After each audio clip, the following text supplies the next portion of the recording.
Dia! Hoje é domingo, 6 de outubro, dia de eleições no Brasil. Vamos votar consciente e deixa eu testar aqui o som para ver se a gente consegue pontualmente às 10 horas estar com tudo certo para começar mais uma live do livro. Opa, som testado, falta menos de um minuto. O livro de hoje, A Arte de Falar e Fazer. Uma teoria revolucionária para vencer a procrastinação baseada em evidência científica. Essa vai ser a palavra da vez e vai ser o trava-língua. Vamos ver se eu consigo falar durante toda essa 1 hora de live sem errar. A palavra procrastinação. Vamos lá, pontualmente 10 horas, sejam todos bem-vindos. Hoje é domingo, 6 de outubro, e a gente vai falar de um processo de coerência, né? Essa condição de falar e fazer. Este livro aqui é escrito pelo Jerônimo Tel, acho que é Tel que fala, tá? Ele é best-seller e o livro é best-seller, não é o primeiro dele, tá? Tem vários. E ele é um especialista em produtividade. Então, o livro é muito profundo. Ele explica o funcionamento do cérebro, ele explica as armadilhas do cérebro também, do porquê que a gente tem vou dizer, esse mau hábito de querer, né, ou de procrastinar, mesmo sabendo do quão importante é a tarefa que a gente precisa fazer.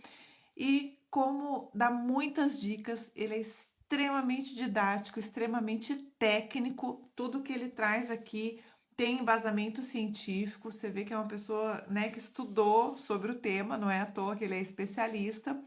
E traz muitos autores também, muita citação de autores. Tem vários livros que a gente já fez live desde 2021, né? A gente fez live aqui, por exemplo, Nação Dopamina, tem alguns outros que ele cita, e tem vários livros que eu já anotei aqui no meu memobook, né, na minha memória de livros a serem adquiridos, e provavelmente a gente vai trazer alguns deles aqui para vocês, tá bom?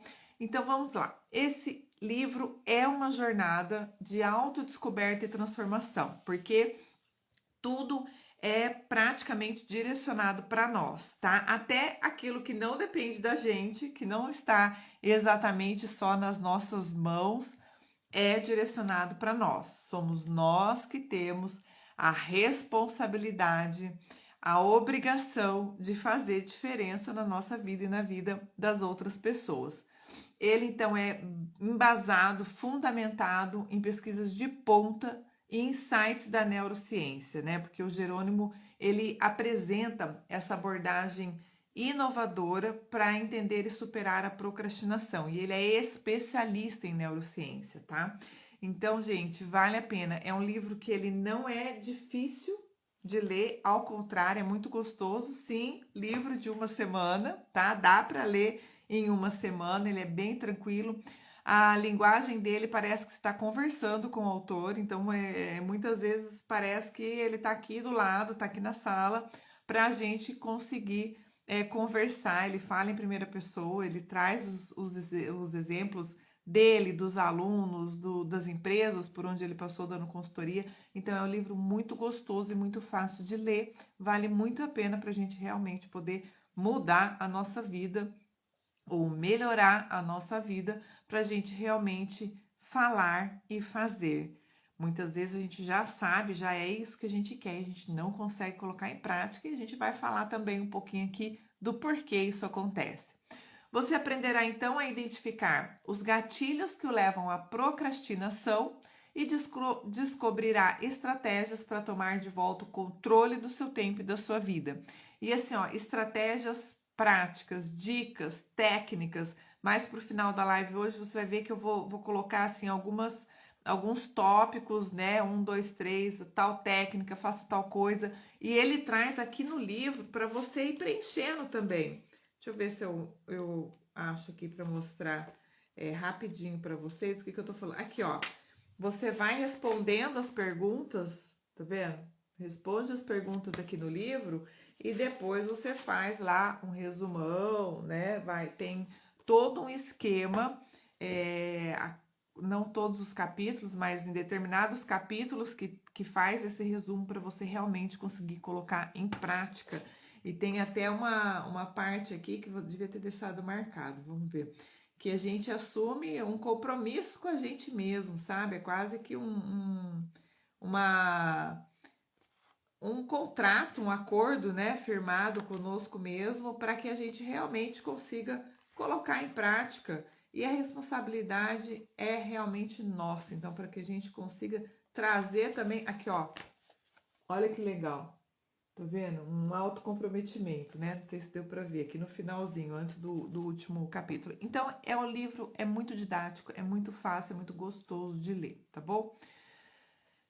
O Jerônimo, ele tem mais de 100 mil livros vendidos e desvenda os segredos de como as nossas mentes funcionam e oferece estratégias práticas para conquistar a arte de falar e fazer, o tema do livro, né? O título do livro, se tornando então uma pessoa produtiva e realizada, pessoal e profissionalmente.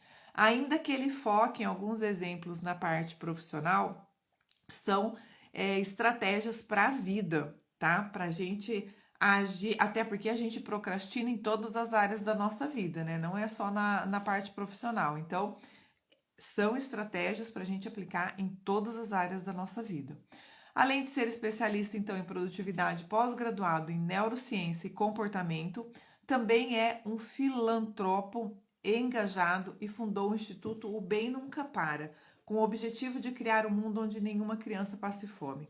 Por que eu fiz questão de trazer isso em relação ao currículo dele? Porque isso é importante para mim, tá? Faz parte de, né, afinidades em relação a propósito de vida. Então você vê uma pessoa, um especialista renomado internacionalmente, autor de vários best-sellers e tem como missão, como propósito de vida ajudar o outro, ajudar o próximo, tá?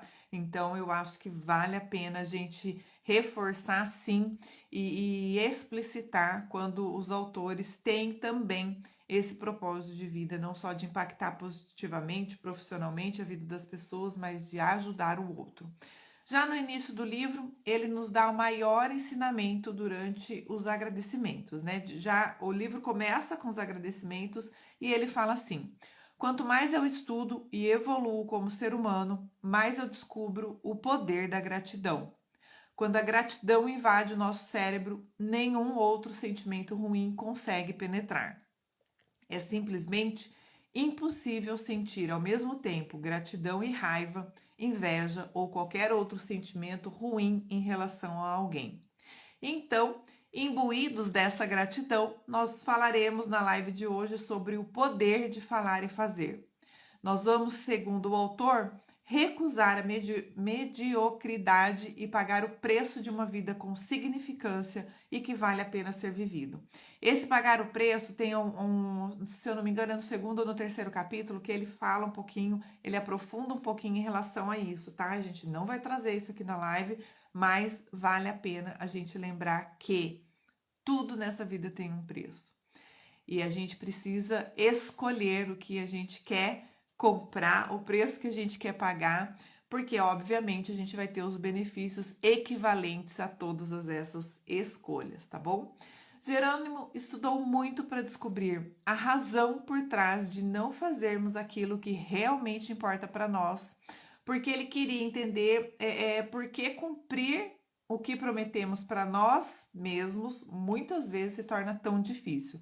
Então a gente sabe o que é, a gente sabe o que a gente quer, a gente determina que é aquilo que a gente vai fazer, a gente entende que é um valor para nós e muitas vezes a gente acaba procrastinando e não conseguindo fazer. É sobre isso que o livro fala o tempo todo e que a gente vai falar aqui rapidamente nessa 1 hora de live. Está claro que a razão da procrastinação não é porque não sabemos que algo é importante, urgente e relevante. Não é porque não nos importamos com os impactos negativos dos nossos adiamentos e atrasos. Nem porque não queremos mudar ou evoluir. Ao contrário, né? Quando a gente determina algo, a gente já tem um valor, né, um julgamento em relação àquilo. E aí ele descobriu, então, que a procrastinação é um problema complexo, mais complexo do que ele imaginava, inclusive. Procrastinar é mais natural do que parece, ou seja, todo mundo, em algum nível, em algum contexto, procrastina. E é urgente, então, a necessidade de retomarmos o comando da nossa rotina e da nossa vida, ou seja, conseguirmos superar essa condição de estarmos o tempo todo procrastinando, tá? Neste livro, você aprenderá então a entender os motivos subjacentes à procrastinação, a identificar os gatilhos que desencadeiam esse comportamento e a aplicar estratégias específicas para superar a procrastinação. Se você quiser, óbvio, ele traz as técnicas, ele traz as dicas, ele traz as estratégias, mas quem tem que fazer é você, eu, né? Quem lê o livro para poder fazer diferente. Você vai aprender por que fazer não depende simplesmente de querer. E que a única maneira e que a maneira como organiza sua rotina e as atividades que você quer realizar determina o sucesso ou o fracasso no seu dia a dia. Então você precisa aprender, inclusive, como organizar a sua rotina, como se preparar para realizar aquilo que você quer e que você está determinando como prioridade na sua vida, seja a área que for, tá? Se você está comprometido em mudar como você aborda suas tarefas, em aplicar técnicas cientificamente comprovadas e está disposto a trabalhar para mudar a sua mentalidade, então esse livro será o seu primeiro passo em direção a uma vida muito mais produtiva e realizada, tá? Se você tem essas características, e eu diria que principalmente se você está disposto a trabalhar para mudar a sua mentalidade, porque a gente está acostumado, a gente tem hábitos, a gente às vezes quer, mas não quer tanto, então a gente precisa se desafiar e estar preparado para isso. Temos que encontrar estratégias para equilibrar e atender a todas as expectativas externas e internas do nosso desempenho frente a tudo que precisamos e desejamos fazer, tá? Então, é a gente que vai ter que buscar encontrar essas estratégias e o Jerônimo nos ajuda muito porque ele traz aqui dicas rápidas, práticas e fáceis, nem todas, algumas vão precisar de tempo para serem implementadas, mas tem coisas que a gente pode começar a mudar agora, hoje, e isso já vai ter impacto na nossa vida, com certeza. Teve algumas dicas que eu já fui colocando ao longo da semana, conforme eu fui lendo o livro, e eu já posso falar aqui que funciona. Pode ser que fazer o máximo possível se torne extremamente desgastante. Parece que mesmo trabalhando mais, acordando mais cedo e se esforçando muito, é impossível dar conta de todas as exigências da nossa vida e o que acontece? A gente acaba paralisando. Estudos indicam que 20% da população adulta compartilha das mesmas angústias, dificuldades e frustrações. Ou seja, uma grande parte da população também tem dificuldade em colocar em prática as ações, criar hábitos que elas entendem e determinar o que seria importante para a vida delas. Quantas vezes, ele traz aqui uma perguntinha, né? Quantas vezes você planejou o seu dia e o viu indo embora, sem fazer o que era realmente relevante para a sua vida, ou principalmente sem fazer aquilo que você programou? O mínimo, né? Às vezes a gente faz uma agenda muito apertada e a gente já sabe que não vai dar para cumprir, que alguma coisa vai ficar para amanhã. Mas quando você faz aquela agenda assim estudada, estratégica, que você tem certeza que as coisas estão alinhadas e que vai dar tempo de fazer tudo, e aí chega no final do dia e você não conseguiu cumprir. Às vezes não é nem só uma tarefa, uma atividade, às vezes você não conseguiu cumprir metade da sua agenda, você não conseguiu cumprir um terço do que você programou para o seu dia. Como que você fica em relação a isso? É frustrante, né? É sobre isso que o Jerônimo traz o tempo todo no livro, tá bom? Quando a rotina entra em ação e mais uma vez não conseguimos realizar aquilo que planejamos, a decepção é muito grande. É aquilo que eu falei da frustração, né? A autocrítica e o julgamento negativo que temos de nós mesmos diminui ainda mais a nossa motivação e a nossa energia para realizar determinada tarefa.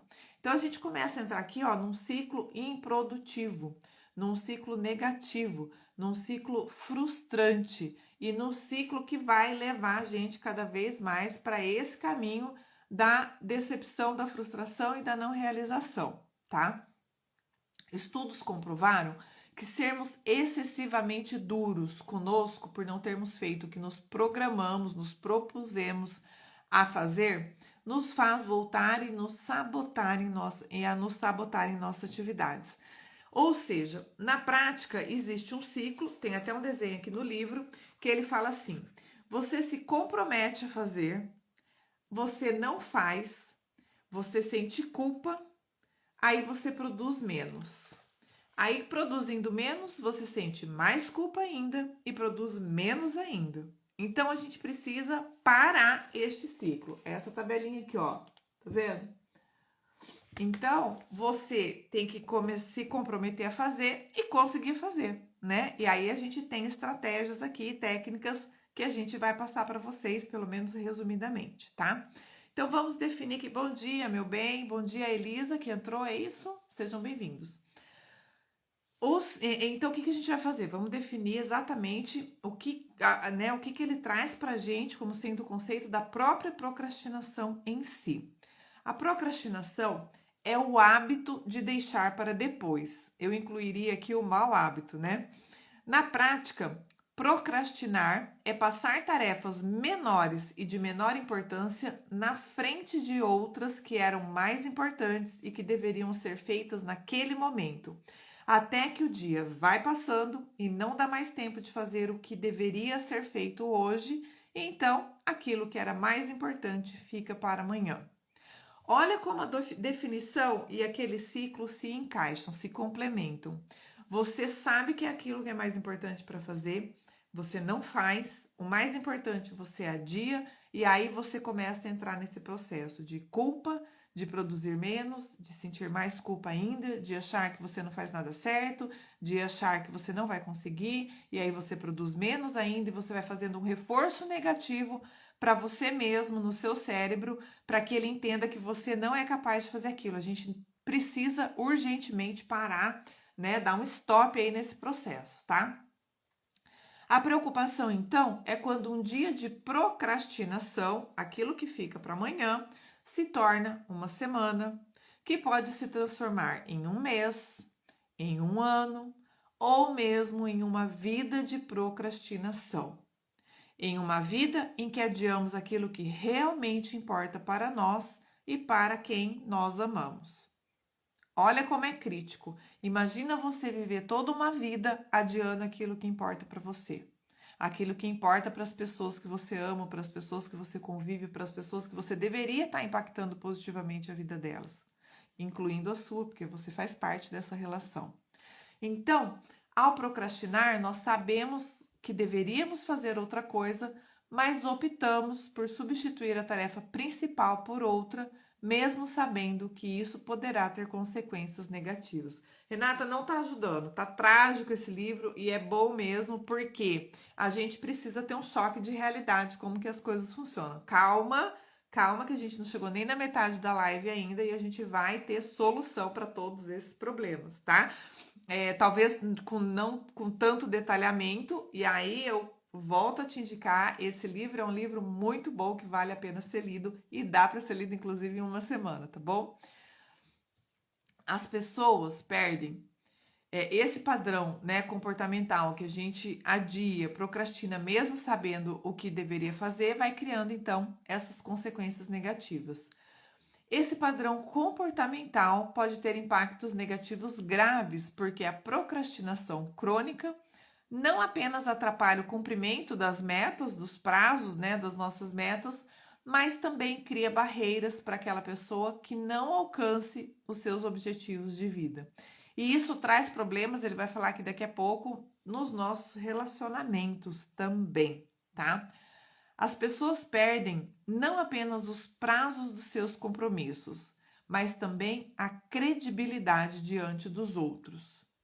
A procrastinação crônica aumenta os níveis de estresse, piora o padrão do sono e, além de afetar a produtividade, prejudica também os nossos relacionamentos. Nem sempre temos a exata dimensão de como essa procrastinação crônica nos prejudica. E olha só, ele qualifica a procrastinação, tá? Já para uma procrastinação mais complexa ainda, que é a que ele denomina aqui como crônica, ou seja, parece que a nossa vida é procrastinar, né? O não cumprir já começa a ser mais normal, mais padrão, mais comum do que você falar e fazer, do que você cumprir aquilo com o qual você se programou, com o qual você se comprometeu. Quanto maiores os níveis de procrastinação, maior a piora da saúde mental. Há quem apresente sintomas de depressão, ansiedade e estresse, além de questões físicas causadas por má qualidade de sono e falta de atividade física. Então, gente, olha só, uma coisinha que a gente fala assim, não é nada, ficou para amanhã, não deu tempo, né? E a gente vai se enrolando e vai arrumando desculpas. Olha o reflexo que pode ter ao longo da nossa vida. E às vezes nem precisa demorar uma vida inteira, né? Pode ter problema antes, inclusive, em relação a isso, tá? Quanto maiores os níveis de procrastinação, maior a piora da nossa saúde mental. Então, foi isso que a gente falou aqui. A procrastinação tem o poder de afetar toda a sua vida em praticamente todos os aspectos dela. Bom dia, Adri, sejam bem-vindos. Enfrentar, então, a procrastinação é urgente. Ela prejudica o nosso crescimento profissional, a nossa prosperidade financeira e destrói os nossos relacionamentos. Eu não sei em que nível você está procrastinando hoje, ou se você já teve algum desses impactos na sua vida. E se você respondeu sim para alguns desses exemplos, então agora é a hora de você realmente tomar nota. Aqui a gente vai falar algumas técnicas rápidas, mas eu sugiro você a ter este livro, tá? Quase que um livro de cabeceira aqui. Procrastinar, então, não é uma escolha racional. Ela é uma resposta para a urgência de lidar com as nossas emoções negativas. Pela lógica racional, conseguimos definir o que precisa ser feito e o que deve ser mudado em nossa rotina para alcançar aquilo que nós desejamos. No entanto, essa consciência não se transforma em ação na procrastinação. Ou seja, ela é um comportamento irracional. De novo, se a gente sabe o que tem que fazer e não faz, quer dizer que algo tá batendo pino aí, tá? Desculpa a expressão. Bom dia, Mami, seja bem-vinda.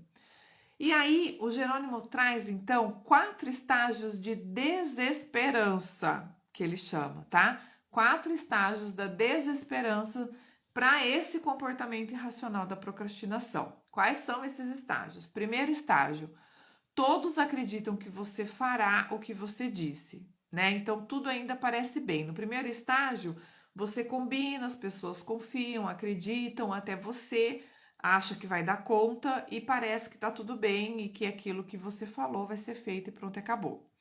O segundo estágio da desesperança, as pessoas começam a duvidar das suas promessas. Você já prometeu algumas coisas que você não cumpriu, você já falou que ia fazer algumas coisas que você não fez e as pessoas começam a ficar inseguras em relação a isso. No terceiro estágio da desesperança, já foram tantas vezes que você disse e prometeu e não cumpriu que as pessoas ao seu redor não acreditam que dessa vez você vá cumprir o que prometeu. Então, às vezes é aquela piadinha, né? Ah lá, fulano falou que ia fazer tal coisa. Ah, pode, espera sentado. Alguém aqui já ouviu essa frase, né? Ah, não, mas fulano vai fazer. Aham, espera sentado. Ou seja, você já caiu no descrédito. Você ainda quer cumprir aquilo que você prometeu, você acha que você vai conseguir fazer, mas as pessoas já não acreditam mais em você. Você já está começando a ter aquele processo de não ser uma pessoa 100% segura ou confiável, porque, né, não vai fazer. Meu bem tá rindo aqui, ó. E o quarto e último estágio da desesperança é aquele em que nem você acredita mais em si mesmo. Você está tão desacreditado que você aceitou que não é possível virar o jogo. Ou seja, esse é o estágio desesperador que eu realmente quero que você não chegue, né? E se você já está lá, então é uma obrigação comprar esse livro ou assistir várias vezes essa live para conseguir pegar algumas técnicas para fazer diferente, tá? É possível mudar. É possível mudar mesmo se você já atingiu o estágio 4 da desesperança. Bom dia, Doro, seja bem-vinda. Se entendemos então que a procrastinação é um comportamento irracional, por que ela tem tanta força sobre nós?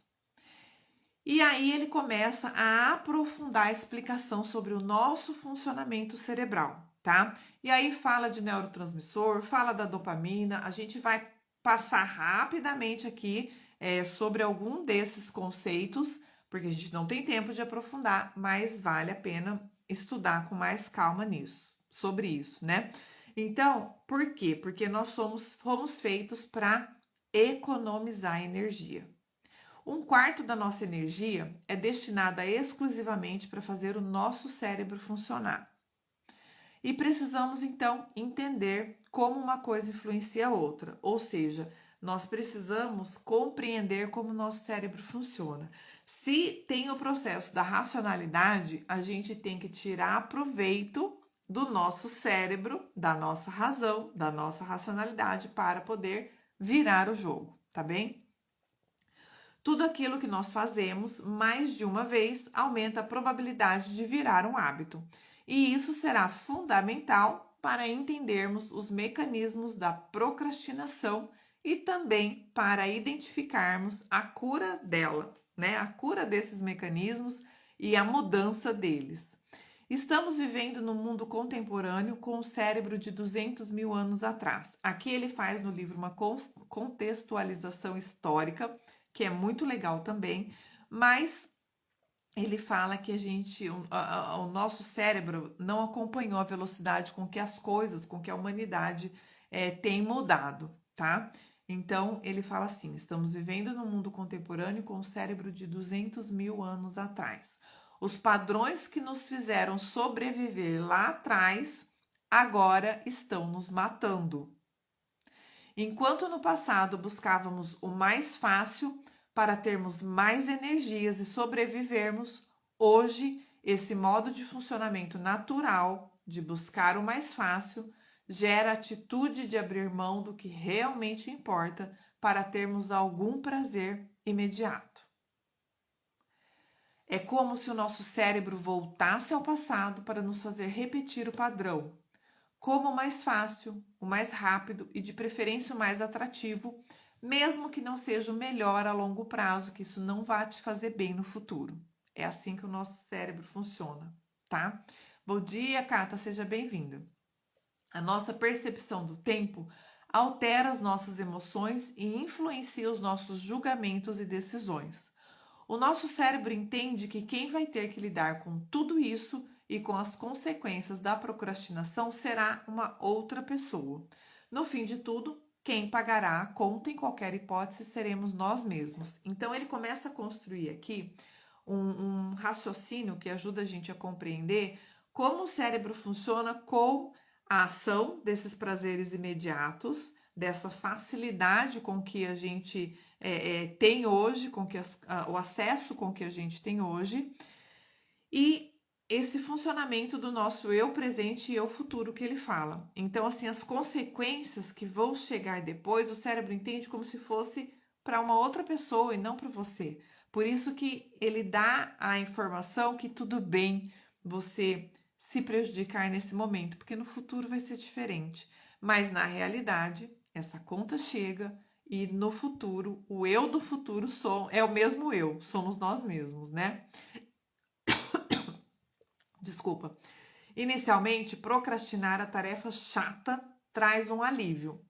Muitas vezes um alívio imediato para esse eu do presente, mas é um grande problema para o eu do futuro, que terá que lidar com o fato de, mais uma vez, a pessoa não ter feito o que deveria, acumulando então a tarefa adiada com as demais que já tinham ficado para trás, já tinham ficado atrasadas nos dias anteriores, e pior ainda, somando tudo isso, a diminuição gradativa da confiança dos outros e da sua própria confiança, da sua autoconfiança, como ele coloca aqui. Os procrastinadores agem para uma reparação emocional no curto prazo, para se livrar das emoções ruins que alguma tarefa chata ou desafiadora traz.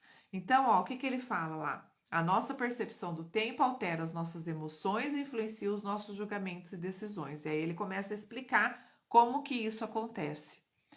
Lembrem-se que o cérebro humano é uma estrutura complexa, tá? E aqui a gente não vai abordar essa complexidade porque ele explica como funciona e tem vários livros, já fizemos lives, eu tô com o livro do cérebro ali para uma live futura também. E é importante que a gente entenda como isso funciona para que a gente possa realmente criar estratégias de mudança e não achar que não tem jeito, porque sempre tem jeito, tá? É importante reconhecer o que você está buscando quando foge do que deveria ser feito. E que essa atitude traz informações muito importantes para que você possa se comprometer com uma mudança efetiva. Então você precisa identificar a causa do seu adiamento, tá? O desconforto que você está tendo, a emoção negativa que você está tendo que justifica você adiar ou procrastinar. É preciso entender se o seu hábito de procrastinar deriva de evitar uma tarefa chata e desafiadora ou de um ato impulsivo, quase que automático, de simplesmente pular de uma tarefa para outra. Existe sim um mau hábito de não terminar, de não fazer, de não cumprir aquilo que você quer, planejou ou se comprometeu a fazer, tá? E aí ele traz o processo da dopamina. A dopamina exerce uma grande influência em todo o processo. Ela tem o propósito de nos mover adiante para realizar os nossos desejos e necessidades. O problema é quando toda a gestão desse importante neurotransmissor gira ao redor da busca pelo prazer imediato e as consequências negativas virão somente depois. Então, aquela comparação lá do eu presente e eu futuro que ele faz, tá? Para o cérebro, parece muito óbvio a escolha por procrastinar os desafios do dia a dia e dar uma rápida olhadinha no celular versus realizar aquilo que causa sensações desconfortáveis. Em média, as pessoas mudam de foco a cada 40 segundos de modo reiterado ao longo de um dia inteiro. E ele fala aqui no contexto específico que você pode mudar de foco até a cada 35 segundos. Isso é desesperador. Se presumirmos que o foco é um elemento essencial para cumprirmos as nossas tarefas e desafios dentro do prazo almejado, dentro daquela programação que a gente fez, tá?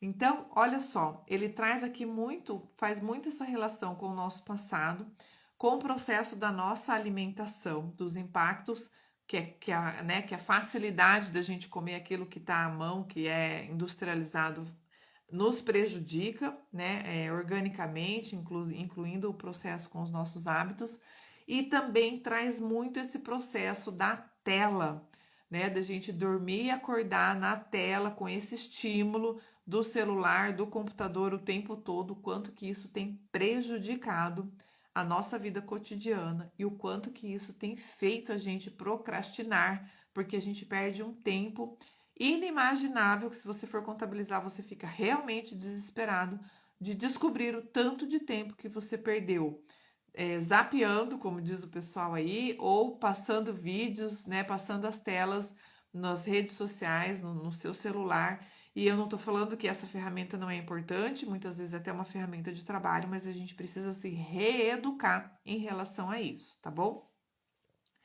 Quando não somos ensinados sobre o funcionamento dessa máquina tão poderosa que é o cérebro, tentamos o tempo inteiro vencer na força de vontade.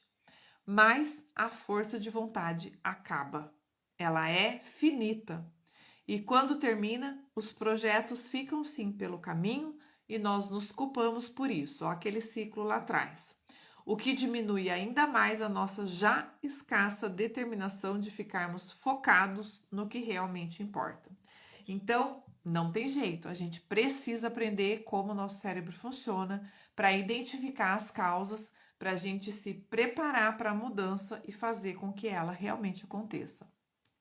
E aí ele cita aqui o Brian Tracy, que é também um palestrante, um CEO internacional, autor do livro Comece pelo Mais Difícil, aqui no Brasil publicado pela editora Sextante. É um dos livros que a gente vai comprar para trazer aqui numa live futura. E o Brian fala assim, né? E aí você vai ver a relação da citação.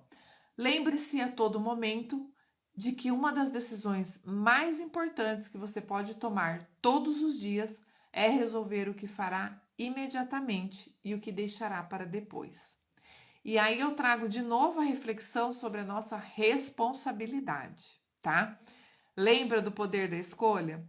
As nossas decisões do que a gente vai fazer imediatamente e do que a gente vai deixar para depois. É uma decisão pura e simplesmente nossa. Unicamente nossa. Não adianta culpar pai, mãe, marido, vizinho, filho, cachorro e ninguém mais, tá? Essa decisão ela é nossa. A procrastinação é um hábito e, como todo hábito, ela pode ser modificada. A melhor parte é que você não precisa vencer a procrastinação o tempo todo e todas as vezes. Você só precisa ter técnicas para passar a vencê-la mais vezes do que atualmente você perde para ela, tá? Então, assim, também calma, não dá para dominar o mundo, não dá para mudar o mundo em 24 horas, você precisa de tempo, como é um hábito, você precisa mudar este hábito e para mudar um hábito, você precisa o quê? Construir novos hábitos, tá? Então é um processo e a gente precisa entender e ter tranquilidade em relação a esse processo. Agora, não é usar o processo como desculpa, como você sabe que vai levar tempo, então deixa para amanhã, porque senão você nunca faz. Começa hoje, agora, já, tá? Pequenos passos tornam sonhos grandes em realidade. Aplique pequenas melhorias que estejam sob o seu controle para conquistar o que, num primeiro momento, pode parecer estar longe demais. Então, ele cita aqui também os hábitos atômicos, que a gente já fez live, tá? É um livro que super recomendo. Vou dizer assim, ó, desses quase 4 anos de live que a gente tem feito, da live do livro, é um dos que eu mais gosto, tá? Felicidade Autêntica, os livros da Edith, e esse dos hábitos atômicos, para mim, estão ali nos top 5, vamos dizer assim. A busca pela melhoria de 1% em cada aspecto positivo tem um poder que você não imagina. Não importa quão pequena seja a melhoria, o hábito vai nos energizar e criar uma cultura de melhoria contínua, ou seja, você melhorar sempre. Tem um livro também do Fernão Battistoni que a gente já fez live, que é Cresça 1% ao dia. Né? Então, olha só, se você fizer 1%, melhorar 1% todos os dias, ao final de um ano nós estaremos 365% melhores, certo? Então, não importa o quão pequena seja a melhoria, o hábito vai nos energizar e criar uma cultura de melhoria contínua. Assim, passamos a transformar o sonho em objetivos que conseguimos alcançar. Tornar o seu sonho mais ambicioso em realidade não exige que você se torne uma pessoa 100% produtiva, vencendo a procrastinação em todos os momentos da vida. Você só precisa fazer ajustes que tiram a maior parte do possível de obstáculos da sua rotina e ter uma nova abordagem com as suas metas, desejos, sonhos e tarefas no dia a dia. Às vezes é uma mudança mínima, como ele fala aqui, uma das dicas, tomar mais água, né? Ou tomar a quantidade adequada de água todos os dias. Então, às vezes é um alarme no celular para lembrar você de tomar um copo de água a mais, que vai fazer uma diferença muito grande ao longo da sua vida, ao longo dos seus próximos dias, tá bom? E aí ele traz a questão das valências relevantes para o nosso cérebro. Você precisa cuidar das 2 valências relevantes do seu cérebro. Vamos falar então sobre elas e quais são. A primeira valência é a energia de realização, que está ligada à nossa força de vontade e vai variar ao longo do dia e pode, inclusive, acabar, porque ela é finita. A segunda valência é a dimensão percebida do tamanho da tarefa, ou então do esforço que você vai ter para realizar aquela tarefa. Tá? Aqui ele ainda está falando do funcionamento do nosso cérebro. Tem acho que uns 2, 3, se eu não me engano, até 4 capítulos que ele desencadeia essa relação dessas duas valências, porque é a forma como o nosso cérebro funciona e é uma forma muito fácil, eu diria, muito boa para a gente mudar e começar a colocar em prática e parar de procrastinar, pelo menos naquilo que é mais tangível no nosso dia a dia, de imediato, eu diria, tá? A ação cura e a inação adoece. É preciso entender qual é o seu perfil de pessoa no que se refere aos seus picos de energia de realização. Isso será fundamental na estratégia para vencer a procrastinação. No livro, o autor ensina como fazer isso detalhadamente e ele traz aqui uns gráficos que ele vai explicar essa questão dos picos de energia, ó. Então, ele traz aqui, desenhando, né, detalhadamente, por que é importante a gente saber isso. Então, tem a pessoa que ela é mais notívaga, tem a pessoa que ela é mais diurna, né? Tem gente que funciona melhor de manhã, a hora que acorda. Tem gente que não gosta de dar nem bom dia, a hora que acorda. Tem que esperar passar um tempo, umas 2 horas. Tem gente que tem picos de energia logo após o almoço. Tem gente que precisa dormir após o almoço. Então, a gente precisa também respeitar a nossa forma de funcionar, entender como o nosso organismo funciona para que a gente possa identificar com tranquilidade os nossos, né, picos de energia de realização, aonde que eles estão, porque é aí que a gente vai concentrar as tarefas mais desafiadoras para que a gente possa manter ou aumentar esses picos de realização, ou esses períodos de picos de realização. Por quê? Porque quanto mais a gente consegue cumprir os objetivos que a gente estabeleceu, isso gera uma motivação extra para a gente fazer algo mais, tá? Tem relação ali com o processo da própria adrenalina e da dopamina, essa condição de agir, de como o cérebro também se sente recompensado por cumprir aquilo que ele se dispôs a fazer. Pessoas diferentes percebem uma mesma tarefa de jeitos diferentes. O grande desafio não é vencer a procrastinação simplesmente, mas sim fazer com que cada tarefa seja realizada no momento em que temos nível de energia de realização adequado para o tamanho percebido pelo nosso cérebro para aquela tarefa específica. Então, a partir de mais ou menos a metade do livro, ele faz essa correlação o tempo todo, para todas as dicas, até o fim do livro ele vai estar falando essa condição da gente ter o nível de energia, né, de realização e adequar o tamanho da tarefa específica ou o que o cérebro percebeu como sendo o tamanho da tarefa específica, adequar a esse pico de energia para que possa ser feito. Tarefas e níveis de energia incompatíveis geram, então, o quê? A procrastinação. A produtividade é o resultado de escolher a tarefa adequada ao seu momento de energia de realização, tá? Então, a gente precisa promover esse equilíbrio. Resumindo, se a tarefa for grande demais para o seu nível de energia naquele momento, a tendência é procrastinar. Se for pequena demais, a tendência é achá-la entediante e não dar atenção a ela, portanto, perder o foco, se distrair e procrastinar. No mundo perfeito, a gente busca o equilíbrio entre o tamanho percebido da tarefa e o nível de energia de realização que temos naquele momento. Ou seja, se você não sabe qual é o seu nível de energia de realização ao longo do dia, dificilmente você vai conseguir equilibrar essas variáveis e você tende a procrastinar mais então.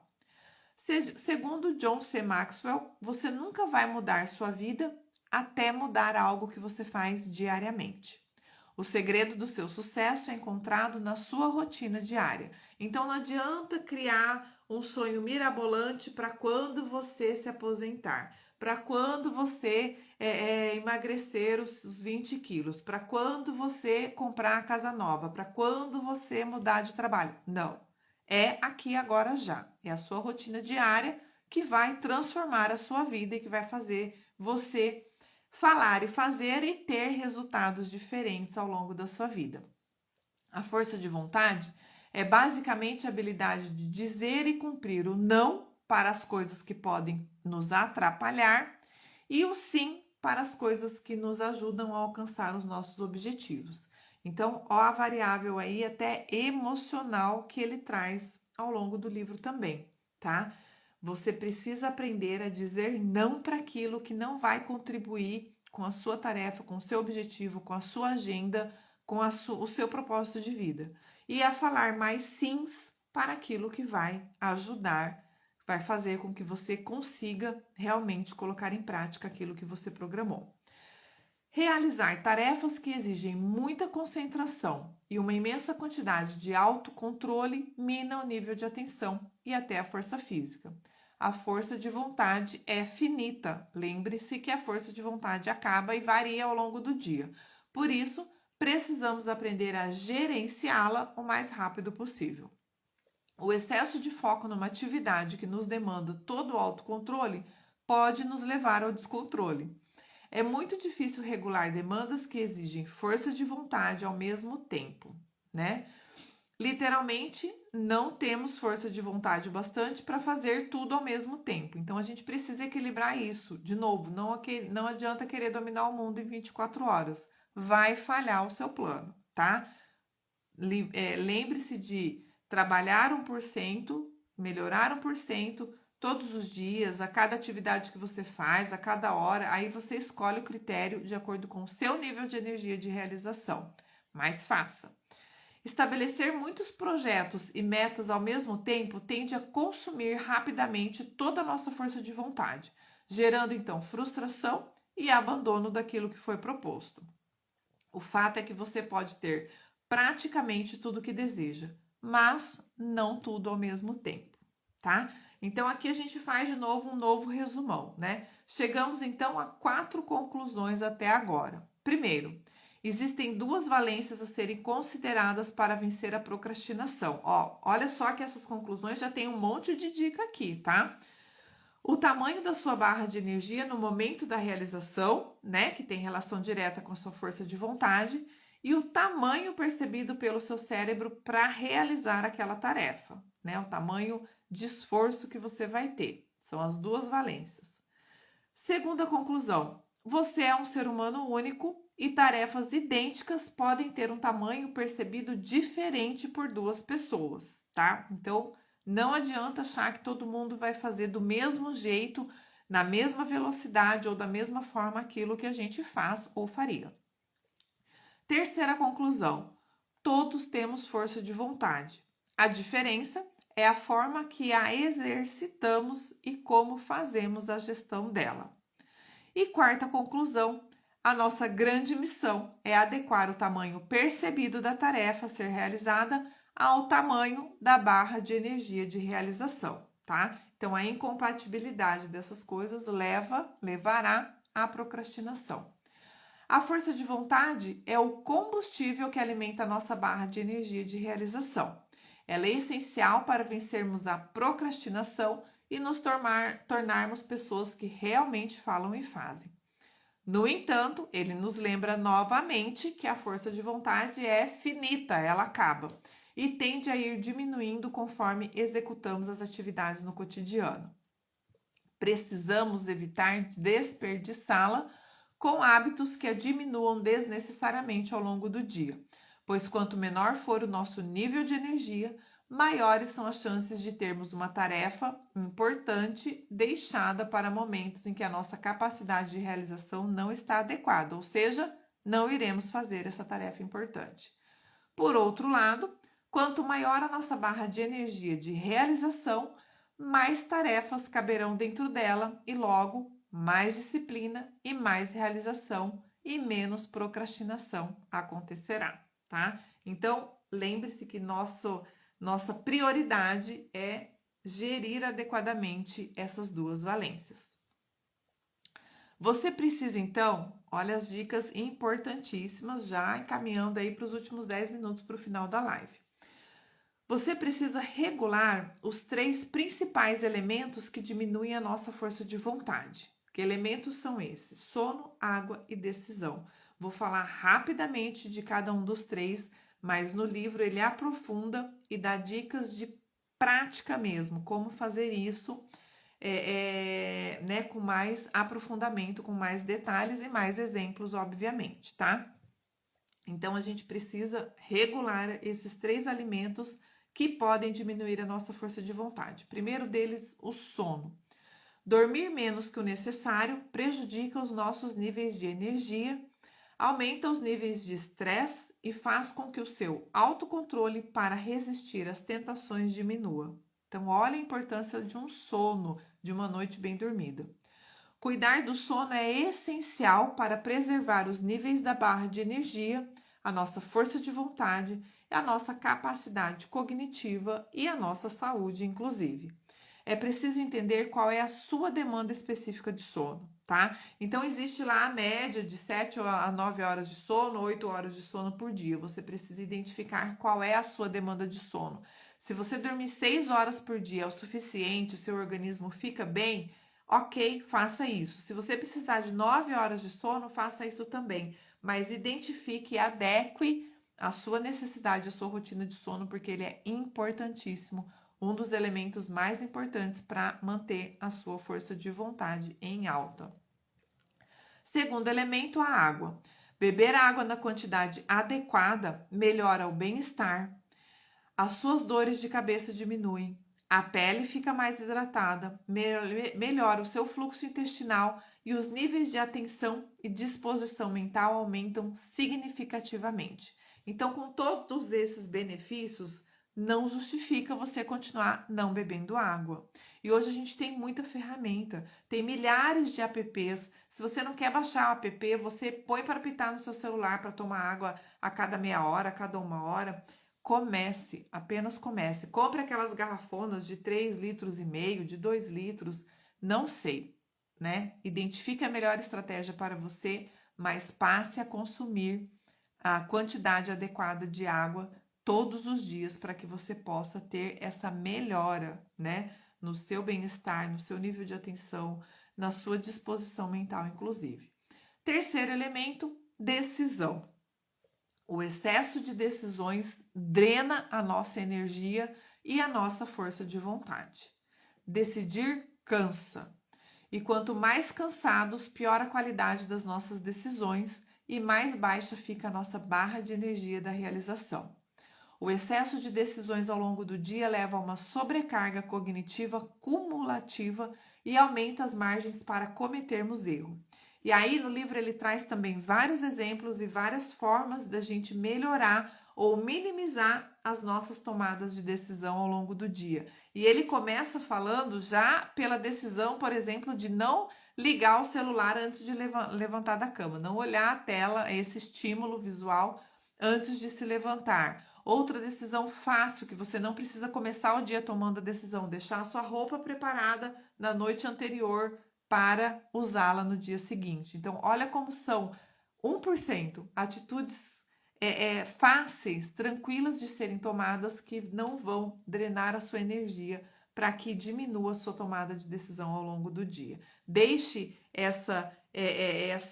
esse elemento para quando ele realmente for necessário, para decisões mais difíceis ou inesperadas, que você precise usar a sua energia ao longo do dia. As decisões práticas, básicas do dia a dia, antecipe elas para que você não tenha que ter um excesso de decisão a ser tomado ao longo do seu dia. Reduzir a necessidade de tomar muitas decisões é algo que deve ser feito em todas as oportunidades que você puder. Assuma o controle e enfrente os seus desafios com a energia adequada para o tamanho percebido da tarefa. De novo, tá? Essa é uma grande dica, se não a maior e melhor delas, na minha opinião. Então, se responsabilize de ajustar a sua barra de energia de realização com o tamanho percebido pelo seu cérebro daquilo que você precisa fazer. O nosso maior ponto fraco está em desistir. O caminho mais certo para o sucesso é sempre tentar apenas mais uma vez, como já diria Thomas Edison, tá? Então a gente cita aqui, o Jerônimo cita aqui o Thomas Edison, né? Vamos agora então às 3 práticas que têm o poder de fortalecer o nosso mindset de crescimento, em que acreditamos que é possível aperfeiçoar as nossas habilidades, que somos capazes de nos desenvolver por meio do esforço e das nossas experiências. Tá vendo que ele vai trazendo o que não fazer, o que não fazer e como fazer diferente, tá? Ele constrói isso ao longo do livro todo. Primeira prática para fortalecer o nosso mindset de crescimento: autoaceitação. E aí ele faz uma relação direta com o perdão. Perdoar-se diminui o estresse em relação às tarefas.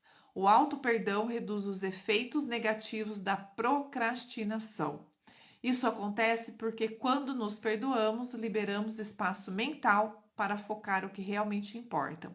E ele fala aqui umas 4 ou 5 páginas sobre isso, que não vai dar tempo da gente falar aqui, mas vale a pena. Segunda prática que tem o poder de fortalecer o nosso mindset, o poder do presente, aqui, agora, já. Treinar a nossa atenção e o nosso foco e regularmos os níveis de estresse e ansiedade. É estar presente no agora, prestando atenção aos estímulos que surgem. Terceira e última prática que tem o poder de fortalecer o nosso mindset positivo: exercícios. Exercícios físicos e mentais, mas principalmente ele traz aqui a condição do exercício físico. O movimento faz bem e nos faz sentir bem. A atividade física traz grandes benefícios no que diz respeito às nossas respostas impulsivas e à construção de hábitos saudáveis em todas as esferas da vida e aumenta significativamente a nossa força de vontade. E aqui, de novo, ele lembra aquela questão do 1%, tá? Então, é aquela condição assim, vai subir um lance de escada, sobe de escada ao invés de usar o elevador, tá? Vai na padaria, que é 2 quadras daqui, vai a pé, não pega o carro para fazer pequenos percursos. Então, são movimentações diárias que a gente pode fazer e que a gente precisa fazer ao longo da nossa vida cada vez mais. Mude a sua percepção sobre cada tarefa. Muitas vezes, procrastinar uma atividade não está ligado exatamente à complexidade dela, mas sim a como o nosso cérebro percebe esse a fazer. Então, a gente precisa enxergar o copo meio cheio ao invés de enxergar o copo menos vazio, ou mais vazio, né? Tem que enxergar a metade cheia e não a metade vazia, tá bom? Temos também 3 técnicas para o ajuste de percepção das tarefas que vão ajudar, tá? Primeira técnica: crie etiquetas adequadas para as tarefas. Catalogue positivamente o que precisa fazer. Então, ao invés de você ver a dificuldade daquela tarefa, vê a recompensa que a conclusão daquela tarefa vai te trazer. Já é essa condição de mudar a percepção de cada tarefa. Ao invés, em vez de eu ver que é difícil fazer alguma coisa, eu preciso ver a vantagem que aquela coisa feita vai me trazer, tá? A realização e a conquista de fazer aquilo, porque aí a dificuldade tende a diminuir. Segunda técnica para ajustar essa percepção das tarefas: vença o perfeccionismo. A constante busca pela perfeição nos coloca diante de expectativas muito difíceis, se não impossíveis, de serem alcançadas, tá? Perfeccionismo é uma desculpa para a gente continuar procrastinando o tempo todo e não fazer o que devemos fazer, o que sabemos que devemos fazer. Terceira e última técnica: divida grandes tarefas em partes menores, são os hábitos atômicos, né? Então, é uma mudança simples de atitude. Tarefas menores ficam muito mais fáceis de se realizar. Não subestime o poder do simples e do óbvio. Então, às vezes, realizar um grande sonho é muito difícil, mas fazer pequenas coisas diariamente que vão construir esse grande sonho é possível.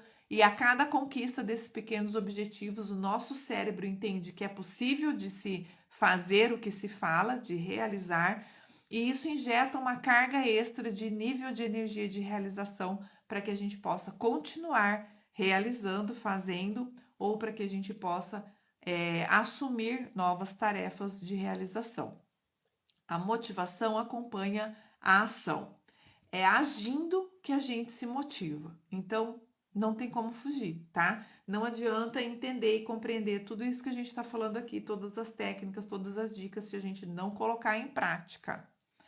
Para realizar mais, precisamos ter consciência de como administramos a nossa relação com o prazer e, para fazer isso, precisamos nos tornar incríveis gestores da nossa dopamina, pois só assim teremos uma transformação com impacto a longo prazo. Então, a gente precisa entender como funciona aquela condição do prazer imediato, do eu presente, do eu futuro, para a gente poder ajustar isso e realmente conseguir transformar, né, ter transformações que impactam e a longo prazo também.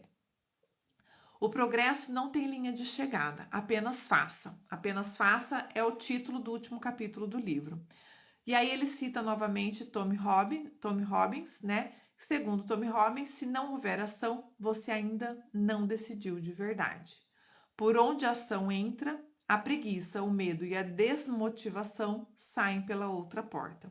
E aí, pontualmente 11 horas, para finalizar, a gente vai falar que é a última frase, a última citação dele. A grande transformação se dá porque a cada realização nos sentimos mais fortes e capacitados para vencer a nossa própria fraqueza. Paramos de nos apegar ao que causa estresse, medo, insegurança e colocamos o nosso foco na evolução pessoal que experimentamos depois de cumprir aquilo que prometemos aos outros e a nós mesmos. A mudança mais importante está em quem você vai se tornando durante a jornada, né? Durante todo o processo em quem você se torna nessa jornada. Espero que vocês tenham gostado, aprendido sobre como deixar de procrastinar, que agora, saindo da live, vocês já consigam e comecem a colocar 1%, alguma coisa em prática para fazer diferença na sua vida. E a gente continua com as nossas leituras semanal, né? Vou ler este livro semana que vem. Esse é um livro que eu comprei já há quase um ano. Estou aqui, estava procrastinando, então coloquei como meta, porque é um livro de quase 250 páginas, é um livro técnico. Não sei se vou conseguir em uma semana, mas vou me esforçar, vou fazer 1% a mais para que a semana que vem eu traga esse livro aqui do Super Conrado, tá bom? Beijo grande, obrigado por quem ficou até aqui, obrigada por quem vai assistir essa live depois. Um excelente fim de domingo e uma semana maravilhosa para todos vocês. Nos encontramos domingo que vem na live do livro da semana, tá bom? Beijo grande e até domingo que vem.